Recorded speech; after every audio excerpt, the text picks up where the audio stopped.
जय हिंद दोस्तों, स्वागत है आप सभी का न्यू प्रगति कंपटीशन पॉइंट के यूट्यूब चैनल पर। दोस्तों आशा करता हूं आप लोग अच्छे होंगे और आने वाली सभी वीडियो को देख रहे होंगे और अपनी पढ़ाई को अच्छी तरह से कर रहे होंगे। तो हमने पिछली वीडियो में देखा पहले वर्णमाला, उसके बाद स्वर के बारे में, तो उसके बाद व्यंजन, और आज हम देखने वाले हैं संज्ञा और सर्वनाम। संज्ञा जब हम पढ़ चुके हैं, आज हम सर्वनाम को देखने वाले हैं। तो आइए देखते हैं सर्वनाम। सर्वनाम सर्वनाम दो शब्दों से मिलकर बना हुआ है। सर्व धन नाम। सर्व का अर्थ होता है सबका और नाम का अर्थ होता है नाम। अब इसकी परिभाषा के बारे में जान लेते हैं। परिभाषा क्या होती है? जो शब्द संज्ञा के स्थान पर, जो शब्द, या पहले से भी जानते होंगे, जो शब्द संज्ञा के स्थान पर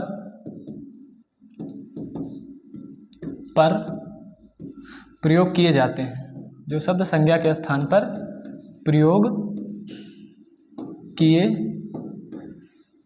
जाते हैं उन्हें ही सर्वनाम कहते हैं।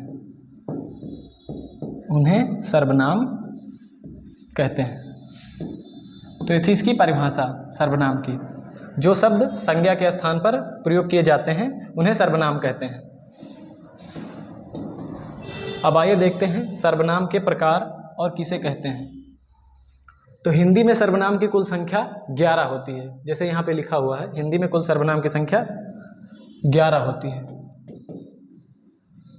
लिखा है मैं, तुम, आप, यह, वह, जो, सो, कोई, कुछ, कौन, क्या। तो हिंदी में सर्वनामों की कुल संख्या 11 होती है। अब देखते हैं सर्वनाम के भेद। उससे पहले ये जान लेते हैं, इधर लिखा हुआ है सर्वनाम के कारक। सर्वनाम में कारक, तो सर्वनाम में कारक की संख्या होती है 7। वैसे कारक की संख्या कुल होती है 8, लेकिन सर्वनाम में केवल 7 ही काउंट किए जाते हैं। एक कौन सा नहीं है, वो है संबोधन। संबोधन संबोधन संबोधन कारक नहीं है। अब देखते हैं सर्वनाम के भेद। तो सर्वनाम के 6 भेद होते हैं। सर्वनाम के कुल भेद 6 होते हैं। पहला पुरुषवाचक, अगला है निजवाचक, पुरुषवाचक, निश्चयवाचक, निश्चय, पुरुषवाचक, निश्चय, पुरुषवाचक, निश्चयवाचक, पुरुषवाचक, निश्चयवाचक, अनिश्चयवाचक, अनिश्चय, अनिश्चयवाचक। अगला है प्रश्नवाचक, प्रश्नवाचक, और अगला है संबंधवाचक, संबंधवाचक।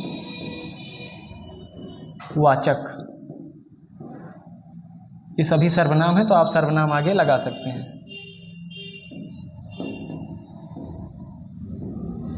और एक अंतिम है निजवाचक।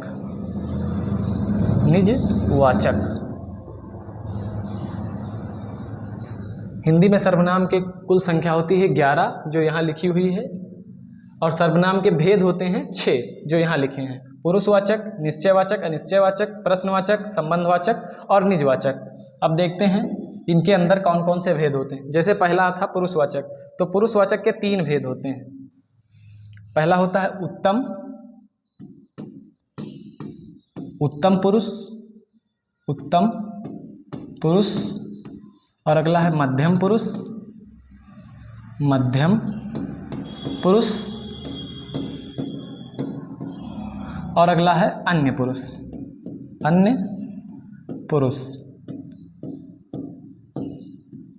अब ये कौन कौन से होते हैं उन्हें भी देख लेते हैं।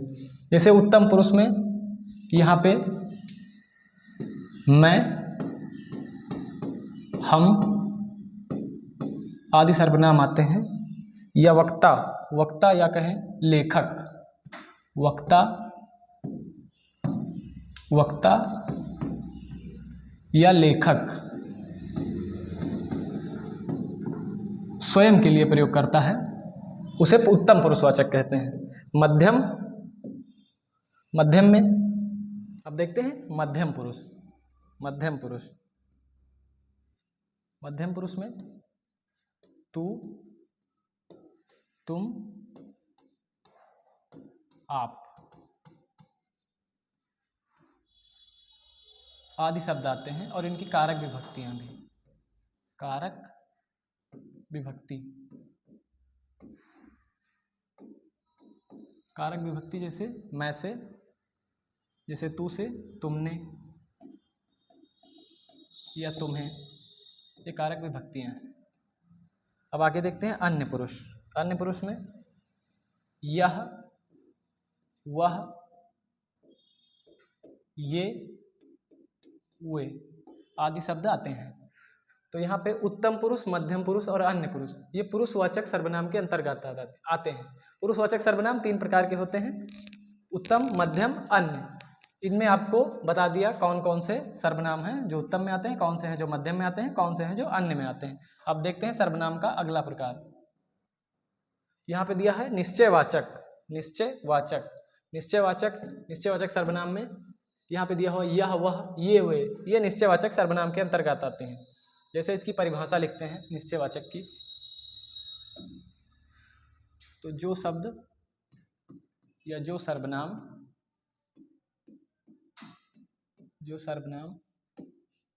किसी व्यक्ति, वस्तु का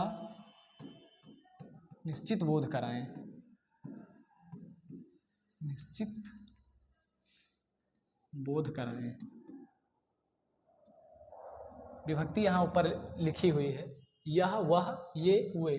जैसे उदाहरण देख लेते हैं, यह मेरा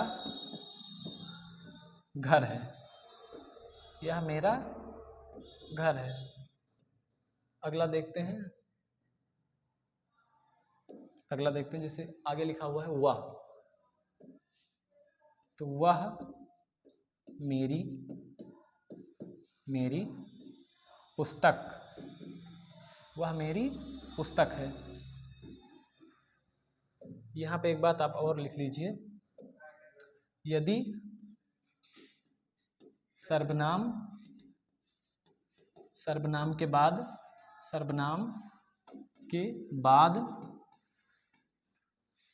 संज्ञा शब्द आता है, सर्वनाम के बाद संज्ञा शब्द आता है तो वह विशेषण हो जाता है, विशेषण हो जाता है। जैसे यहाँ लिखा है यह मेरी पुस्तक है, अगर हम लिख दें यह पुस्तक, तो पुस्तक एक संज्ञा है, यह पुस्तक मेरी है, यह पुस्तक मेरी है। तो ये सर्वनाम नहीं है बल्कि ये विशेषण है। आप समझ गए हैं सर्वनाम और विशेषण। निश्चयवाचक जो सर्वनाम किसी व्यक्ति वस्तु को की निश्चितता का बोध कराएं उन्हें निश्चयवाचक सर्वनाम कहते हैं। उदाहरण ये रहे, अब यहाँ पे लिखा हुआ है यदि सर्वनाम के तुरंत बाद संज्ञा शब्द आता है तो वह सर्वनाम ना होकर विशेषण हो जाता है। आगे देखते हैं सर्वनाम का अगला प्रकार। यहाँ दिया हुआ अनिश्चयवाचक, तो अनिश्चयवाचक परिभाषा वही है, जो सर्वनाम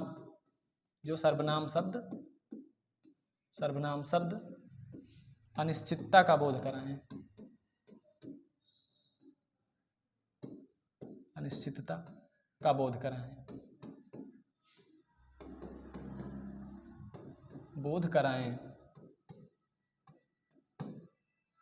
जैसे यहाँ लिखा हुआ है कोई कुछ,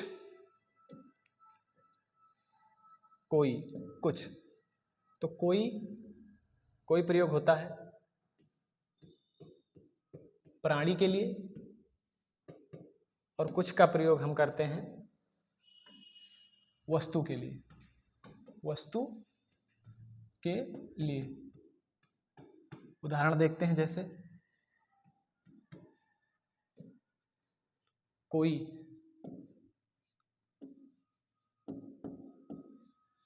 कोई बाहर बाहर खड़ा है, कोई बाहर खड़ा है, कोई बाहर खड़ा है, कोई बाहर खड़ा है अर्थात कोई वस्तु तो नहीं हो सकता, कोई बाहर खड़ा है तो प्राणी ही होगा, प्राणी ही होगा। कुछ, आगे देखते हैं, एक विभक्ति है कुछ, उसका उदाहरण देखते हैं। कुछ,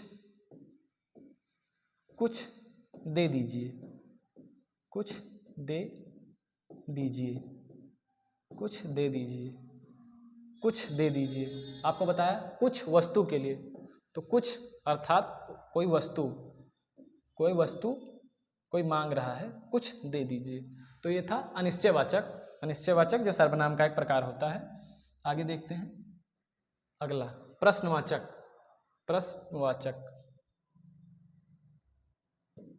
प्रश्नवाचक, प्रश्नवाचक में लिखा हुआ है क्या और क्यों।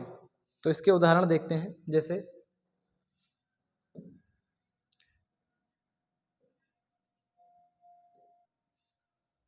जैसे आप यहाँ क्यों आए, आप यहाँ क्यों आए। तो यहाँ पे क्यों आया अर्थात प्रश्नवाचक। तो प्रश्नवाचक बहुत सा सिंपल होता है। प्रश्नवाचक जहाँ आपको क्यों या क्या आदि शब्द लगे मिल जाएं तो आप समझ लीजिए कि वो प्रश्नवाचक सर्वनाम है। सर्वनाम का अगला प्रकार देखते हैं संबंधवाचक। संबंधवाचक, संबंधवाचक जो सो, इसमें अधिकतर कहावतें आती हैं लेकिन ये 100% सत्य ही नहीं है। जैसे उदाहरण के तौर पे देखते हैं,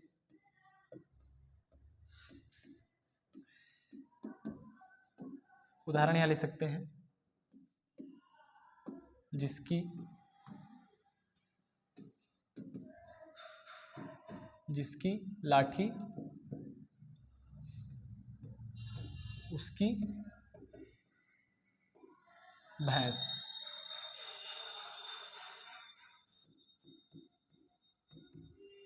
यहाँ पर एक पद दूसरे पर लगभग आधा आश्रित होता है।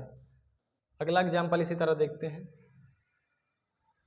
जो बोओगे, जो बोओगे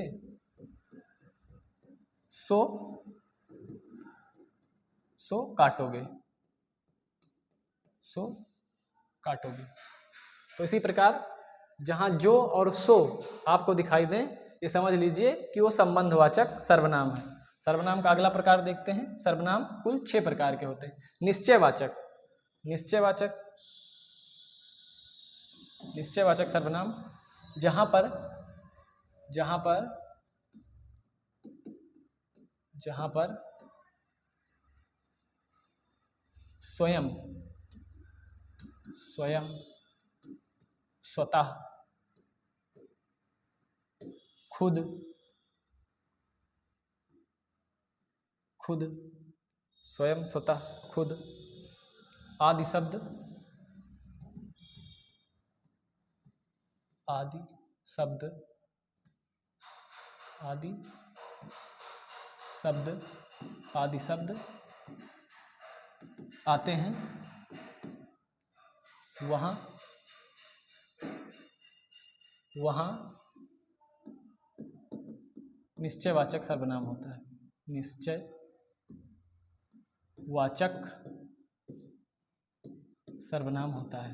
निश्चयवाचक सर्वनाम होता है। उदाहरण के तौर पर जैसे देखते हैं,